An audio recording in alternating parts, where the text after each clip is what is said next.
இதோ இவளே கேட்டு பாருங்க, இந்த டிவியில் தான் பார்க்கணும், நாங்களும் போய் பார்த்ததில்ல. அதெல்லாம் கோவத்தை நாங்களாம் வந்து பார்த்துட்டு தாண்டா வரோம், டிவியில் தான் காட்டுறாங்க, ஃபோனை கூட கொடுக்க மாட்டாங்க, பேசிட்டு தான் இவ்வளோ நாளும் போயிருக்கோம். ஆமாம், நான் உங்கள்கிட்ட கேட்குறேன், உங்கள் பையனுக்கு என்ன பிரச்சனை? கல்யாணத்துக்கு முன்னாடி எப்படி இருந்தான்? நல்லாதாம்மா இருந்தான். இந்த மாதிரி சண்டைலாம் ஒன்றும் மாற கிடையாது. மாட்டான்ல.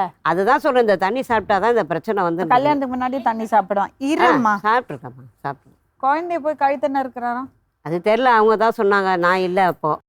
உங்கள் தங்கச்சி வந்திருக்காங்க? இல்லை இல்லை, அவங்க வரல. கேள்விப்பட்டேன் சித்தி வந்திருக்காங்கன்னு. இல்லை, அவங்க வரலம்மா. அதுதான் நான் சொல்கிறேன்னா, அது சின்னதை வந்து தூக்கி வளர்த்தது. அதுதான் அவங்களே விட்டுட்டு வரணும். எல்லாத்துக்கும் வரவங்க எதுக்கு மேடம் இதுக்கு வரல?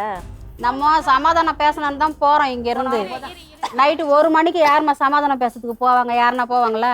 நைட்டு 1 மணிக்கு தூக்கத்துக்கு எடுத்துக்கிட்டு பிள்ளை புருஷன் எல்லாம் வேலை செஞ்சுட்டு வந்து தூங்குறவங்க. நான் ஒன்றும் சொல்லியம்மா, வந்தீங்க தான். சமாதானம் பேச நாங்கள் போகிறோம். நீ வரைய ஒரு பொண்ணு என்ன சொல்லிட்டு போனோம். இவங்க தங்கச்சி இவங்களே என்ன சொன்னவாங்க கேளுங்க அவங்களே. ஆ